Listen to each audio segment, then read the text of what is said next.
Orang kata Wahabi ialah mereka yang tidak melafazkan niat sebelum solat. Nak kenal Wahabi dalam solat sembahyang lagi mudah. Depa duduk dia takbir terus. Tu Wahabi. Yang ahlu sunnah yang mana? Ahlu sunnah dia usalli, nawaitu usalli fardal subhi raka'ataini ma'muman mustaqbilal qiblah adaan lillahi ta'ala. Yang tu ahlu sunnah. Yang tu Syafi'i. Yang main-main mulut sengap terkunci, terus takbir Allahu Akbar. Tambah tangan pi buah dada pula. Lagi Wahabi piau.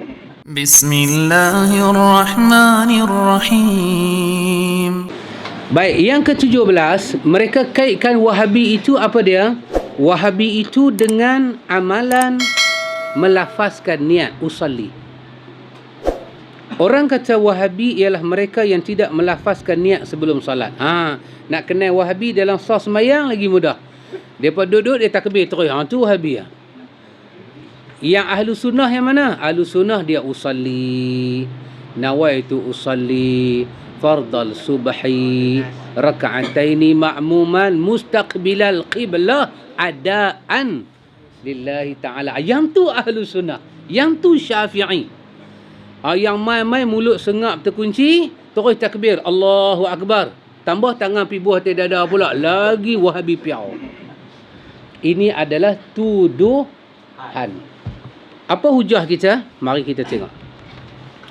Faktanya, jika demikian ditakrifkan Wahabi, maka Imam Syafi'i ialah Wahabi.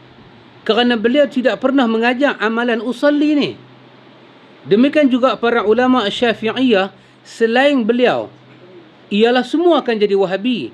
Kerana menyatakan amalan melafazkan niat sebelum salat usalli itu bukan berasal dari sunnah Nabi yang sahih. Imam Abu Hanifah, Malik, Syafi'i, Ahmad semua akan jadi Wahabi. Pasal apa?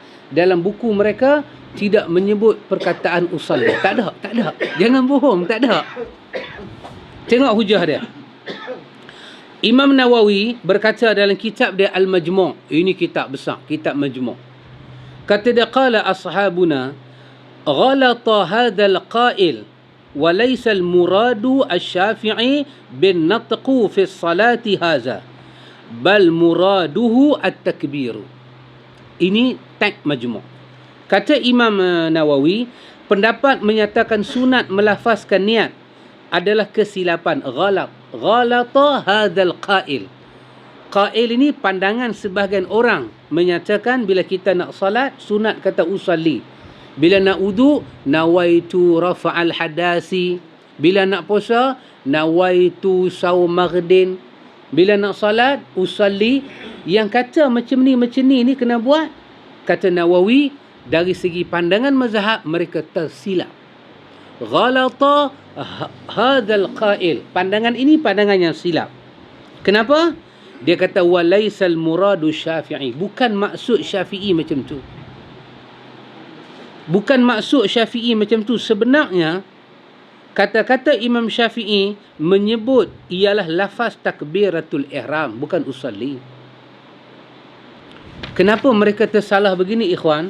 Saya buat catatan dalam Dalam Imam Syafi'i kata dia buka satu bab dalam iaitu dia buka bab an-niyatu fi salah.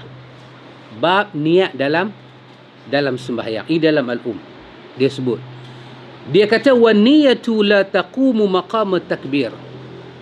Niat, yang kata niat, dia tidak duduk tempat takbir. Kata Imam Syafi'i, niat tidak duduk pada tempat takbir. Wala tujzihi an-niyatu illa ma'at takbir. Dan tidak memada niat melainkan bersama dengan takbir. Ini perkataan Imam Syafi'i. Wala tataqaddama at-takbir wala takunu ba'dah. Tak boleh mendahului takbir dan tidak boleh membelakangkan takbir. Niat dia kena bersama dengan takbir. Itu perkataan Imam Syafi'i. Bila Imam Syafi'i kata macam tu, maka lahirlah yang dikata ni. Apa dia apa? Qailun. Satu pendapat dalam mazhab Syafi'i, dia kata inilah maksud Imam Syafi'i. Bila kita nak niat sembahyang, kita mesti menyebut lafaz dia. Lafaz niat. Nawawi kata depa ni tersalah faham. Sebab dalam bab yang lain dalam Al-Um, Imam Syafi'i buka bab ma yadkhulu bihi fi salah min at-takbir. Dia buka bab yang kedua, bab ma yadkhulu bihi fi salah min at-takbir, iaitu bab apa yang kita nak sebut bila kita nak masuk salat dan takbir tu macam mana. Maka di sini dia sebut. Dia kata faman ahsana takbir lam yakun dakhilan fi salati illa bitakbir nafsihi wa takbiru Allahu akbar wala yakunu dakhilan bi ghairi takbir nafsihi. Ni dia sebut. Dia bagi tahu apa maksud dia.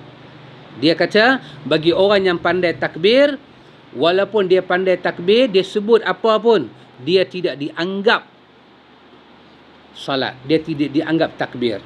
Melainkan dia kena menyebut takbir dengan lafaz Allahu Akbar. Yang tu takbir. Dan dia dianggap tidak masuk dalam sembahyang melainkan dengan lafaz ini sahaja. Maka daripada inilah kata Imam Syafi'i, dia tidak dianggap masuk dalam sembahyang melainkan dengan lafaz ini sahaja. Maksud apa? Dia dikira sembahyang dengan lafaz takbir. Tiba-tiba ada orang dalam mazhab Syafi'i, dia kata inilah maksud Syafi'i, boleh usalli. Maka inilah Nawawi kata ghalata haza qail, dia salah faham dengan maksud Syafi'i. Walaysa muradu Syafi'i, bukan maksud Syafi'i dalam Al-Um itu menyebut usalli di mulut. Bahkan dia maksudkan dengan sembahyang itu dimasuki dengan lafaz. Lafaz yang dia maksudkan itu adalah lafaz takbiratul ihram, bukan lafaz niat.